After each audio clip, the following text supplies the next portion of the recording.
Hola, bienvenidos. Vamos a realizar la primera actividad del segundo tema de innovación educativa, que consiste en la entrevista a un docente innovador. En mi caso, he contactado con la profesora Berta Sánchez, profesora del Instituto de Enseñanza Secundaria Mariano José de Larra, que imparte en segundo de la ESO la asignatura de Medidas de Atención Educativa, también conocida como MAE, y en el Instituto Nocturno imparte Economía. El Instituto Mariano José de Larra ha participado en programas para la mejora de la calidad de la enseñanza e integración tecnológica. Desde el curso 2012-2013 participa en el programa de institutos bilingües de la Comunidad de Madrid. Pero bueno, Berta, explícanos un poco, pues eso, sitúanos en cómo es el centro y qué actividades haces tú. Pues es un centro que tiene bachillerato nocturno, que es en el que estoy yo fundamentalmente. Pero bueno, luego también doy clase en la ESO, en segundo de la ESO por la mañana. Y tengo la asignatura esta de MAE. Entonces, es un centro que sobre todo recoge gente inmigrante. Está en una zona, bueno, está en Carabanchel, en Madrid. Y no es una zona que tenga una renta muy elevada tampoco. Entonces, bueno, pues tiene la problemática de centros con un entorno tampoco muy fácil de gestionar. ¿Qué asignaturas impartes? Tengo segundo de la ESO, tengo MAE, que es la alternativa a religión, y es de apoyo al estudio o atención educativa, y luego por la noche tengo economía, de lo que yo soy especialista.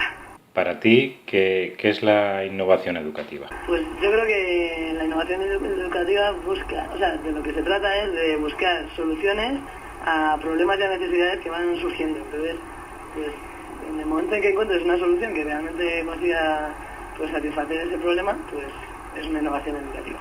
¿Qué ámbitos de la innovación has tratado tú como docente a nivel de aula?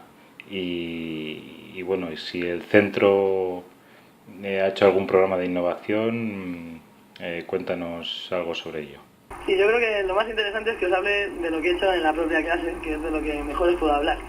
Pero aún así, es verdad que luego después en los centros se tratan a veces de hacer nuevas iniciativas para mejorar algún aspecto concreto.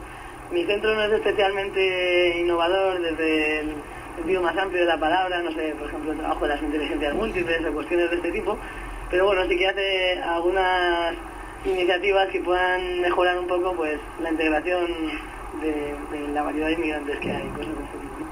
Bueno, pues además, teniendo en cuenta que yo soy de economía, pues sí que hay ciertas cosas que se aplican en temas de recursos humanos que yo la verdad es que las intento usar en clase.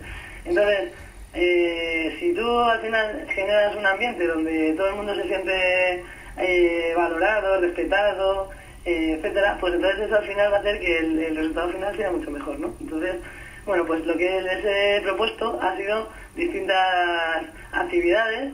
También he recogido las actividades que ellos me han propuesto y las he hecho. La mayoría sí que ha respondido, pero sí que es cierto que algunas personas han dicho, a mí como no me pones nota, yo no, o sea, que no me da igual lo que me propongas y no tengo por qué participar, ¿no? Entonces, bueno, esa gente he intentado trabajar de otra manera con ellos porque yo creo que al final la amenaza de dos partes y demás, creo que no es la manera de realmente resolver esto, ¿no? Entonces yo lo que he intentado ha sido motivarles. ¿Cómo valoras el resultado de esa experiencia que has incluido tú en el aula, esa innovación que has incluido? ¿Has notado mejora? Ha sido positiva. Es cierto que en algunas ocasiones ha habido marcha atrás y marcha adelante, pero incluso en los días que han sido más complicados, sí que es verdad que han tomado conciencia de esa situación. Y es verdad que hay algo que ha ido cambiando. De hecho, la tutora sí que me lo ha comentado. Es cierto que lo de no tener notas, en algunas ocasiones es difícil de gestionar. ¿Qué aspectos propones mejorar en el sistema educativo actual? Yo creo que en ese sentido estamos en un sistema educativo que quizás debería tratar de plantear pues con más fuerza pues la motivación que venga no solo de sacar buenas notas sino de otras cosas, ¿no? Y por supuesto también apoyar todo lo que sea descubrir pues no sé, las posibilidades que tiene el sistema educativo no solo porque te enseñan unas cosas que hagas en un examen, sino todo lo que puedas luego después también, pues aprovechar para crecer como persona, o para ser un mejor ciudadano, o para ser más competente en tu trabajo, que no es una cuestión de conocimiento nada más. ¿Nos puedes poner algún ejemplo de alguna actividad innovadora que hayas realizado últimamente? Pues, por ejemplo, con los demás. Bueno, yo les propuse que hicieran una presentación donde contasen una cosa que a ellos les gustara. O sea, que diesen ellos la clase y lo contaran como quisieran. Entonces, por ejemplo, hubo gente que me habló de, pues yo qué sé, del grupo de música que le gustaba, y hice una presentación de PowerPoint y tal. Y entonces estaba bien porque los alumnos le hacían preguntas y bueno, había de todo, ¿no? Pero unos hablaban de coches, otros hablaban de algún juego de ordenador y fue interesante. Y además fue interesante también que los que se lo prepararon bien, porque luego hacíamos una evaluación de cómo iban saliendo las cosas, pues los que lo preparaban bien todo el mundo se lo reconoció y a los que no, todo el mundo también se lo dijo. Entonces hubo una cosa que me gustó, y es que algunos decidieron repetirlo y buscar algo distinto a lo mejor, pero preparado. Y entonces luego les felicitaron también. Y a raíz de esa actividad, luego después ellos me dijeron, oye, ¿y qué te parece si ahora nos presentamos nosotros y hablamos de nosotros? Y entonces hicimos eso también. Y eso fue también una experiencia que fue bonita. Pero ya digo, esto, o sea, que no siempre la respuesta de todos es la misma. Y luego hay una cosa que sí que yo creo que es importante, que es la evaluación continua. O sea, que no solo por parte de ellos, sino por parte de lo que hago yo misma. Incluso pedirles también que ellos pues valoren la actividad y en parte lo que ha surgido, ¿no? O sea, que la autoevaluación de todos, incluida yo, y coger sus propuestas, yo creo que es una cosa fundamental en un sistema educativo. En tu opinión, ¿en qué aspecto del proceso enseñanza-aprendizaje debe incidir más la innovación educativa? Para mí, un buen sistema educativo debe ser un sistema donde tanto el profesor como los alumnos son partícipes activos del propio sistema. En un sistema donde uno llega, suelta un rollo, los demás toman apuntes y después hacen un examen y con eso ya está todo resuelto, pues a mí me parece que es muy pobre, ¿no? Y además, ahora se habla mucho de las competencias. Pues las competencias también se desarrollan, pues eso, tomando el propio alumno la iniciativa de qué cosas puede aprender, de cómo quiere aprenderlo, o sea, todo eso. Pero es cierto que cuando planteas ese tipo de cosas, te encuentras también con el rechazo de los propios alumnos. Y ahora hablo, por ejemplo, del bachillerato nocturno. O sea, yo, por ejemplo, hemos hecho, pues, sí, en algún momento evaluación. A principio del curso les pregunté qué cosas a ellos les gustaría que tuviera en cuenta a la hora de presentar la asignatura y de darla, y lo he tenido en cuenta en la medida de lo posible, ¿no?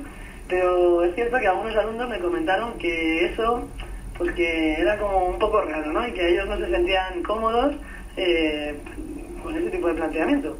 Porque es que la mentalidad es demasiado a veces cerrada en ese sentido, y bueno, hay que cambiar muchísimo para llegar a otra cosa, ¿no?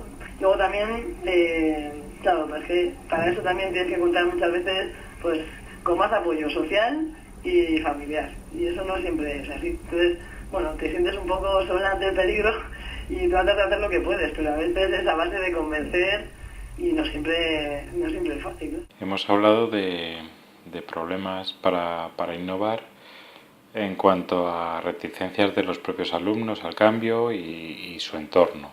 ¿Qué otros problemas detectas? Es un tema complicado porque la receptividad no siempre es suficiente, y porque además a los profesores nos faltan a veces muchos recursos. No sé, yo creo que otra cosa que veo es que uno se convierte en profesor y muchas veces ya no tiene ningún tipo de no sé, pues vamos, que luego la formación que continúas o lo que te planteas muchas veces va por libre, salvo que tengas, por ejemplo, pues un equipo con el que trabajes, pues que sea dinámico y que esté motivado y que esté integrado, y en el que te integres, ¿no? Pero no siempre sucede, por desgracia. Yo creo que hay, por ejemplo, los equipos directivos de los colegios o de los centros en general, de los institutos, es una cosa clave, y el departamento de orientación me parece también muy clave, pero a veces, por lo menos en la enseñanza pública y por la experiencia que he tenido en distintos institutos, a veces eso, pues, no sé, cada uno va demasiado por libre, ¿no? Y se podría mejorar también. Bueno, pues muchas gracias por todo, Berta, y bueno, pues espero que todos estos procesos de innovación que habéis empezado pues bueno, se generalicen un poco al centro y bueno, que os ayude a mejorar vuestra actividad docente. Muchas gracias.